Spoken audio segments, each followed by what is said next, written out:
Indonesia itu menduduki peringkat 83 dari 86 negara terkait jumlah orang yang dites per kapita. Sebuah pencapaian yang luar biasa sekali kan? Saya tidak pernah sebangga ini sama negara saya.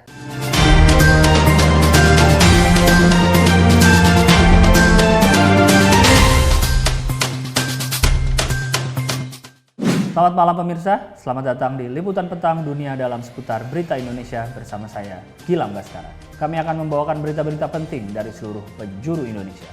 Film pendek karya sineas Jogja yang berjudul Tilik viral di media sosial.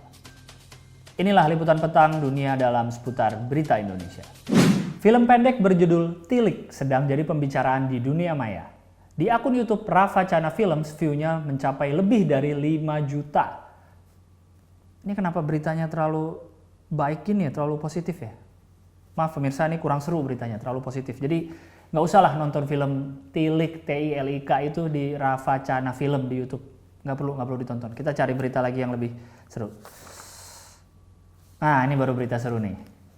Jubir Satgas Penanganan COVID-19, Wiku Adhisa Smito, bilang kalau penanganan COVID di Indonesia lebih baik dari rata-rata negara lain di seluruh dunia. Katanya, kasus aktif di Indonesia sebanyak 40.119 kasus, atau 27,2%.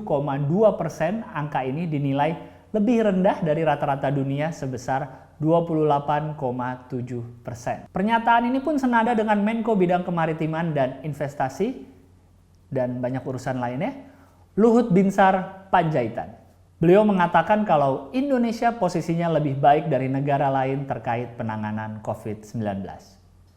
Untuk validasi pernyataan tersebut, kami sudah mengirimkan reporter kami, Baskara Gilang, ke lapangan untuk melihat langsung keadaan yang sebenarnya.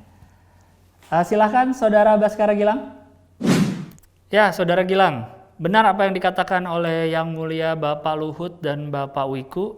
Memang penanganan COVID-19 di negara kita ini sangat-sangat baik. Ini terbukti dari tingginya persentase kematian di negara kita. Indonesia itu sekarang nomor 2 tertinggi se-Asia Pasifik. Gimana? Membanggakan sekali bukan?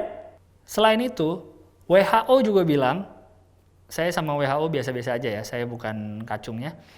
WHO juga bilang lebih dari 5% orang yang dites itu dinyatakan tertular. Maka pandemi ini bisa dibilang tidak terkendali. Nah, Indonesia itu 17%. Jauh di atas standar dunia. Keren sekali kan? Sangat terkendali di Indonesia. Oh iya. Meskipun jumlah orang per kapita yang dites di negara kita itu cuma 1/4 dari India, tapi memang betul jumlah kasus aktifnya di Indonesia itu di bawah rata-rata di dunia. Nih, yang paling membanggakan. Menurut lembaga riset Our World in Data, Indonesia itu menduduki peringkat 83 dari 86 negara terkait jumlah orang yang dites per kapita. Sebuah pencapaian yang luar biasa sekali kan? Saya tidak pernah sebangga ini sama negara saya. Ya, begitu saja kira-kira laporan saya, Saudara Gilang. Saya mau pergi dulu nih, mau ke puncak, mau liburan. Soalnya saya mau kabur dari COVID. Takut saya kalau di sini. Mending kabur di puncak, nggak ada COVID soalnya. Adanya orang Arab banyak. Terima kasih, Saudara Gilang. Oke, baik. Terima kasih liputannya, Saudara Baskara. Hati-hati nanti jalan ke puncaknya, soalnya macet. Begitu pemirsa, memang Indonesia ini penuh dengan prestasi.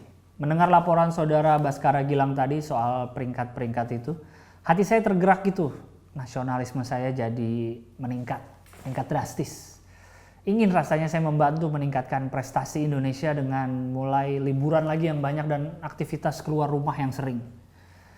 Jadi untuk itu baiklah saya memutuskan untuk menyusul Saudara Baskara Gilang untuk berlibur keluar dari studio ini. Karena saya juga udah butuh nih update di Instagram pakai hashtag Vitamin C. Sekian Liputan Petang Dunia dalam seputar berita Indonesia. Saya Gilang Baskara mewakili kru yang sedang bertugas mengucapkan selamat malam dan selamat liburan.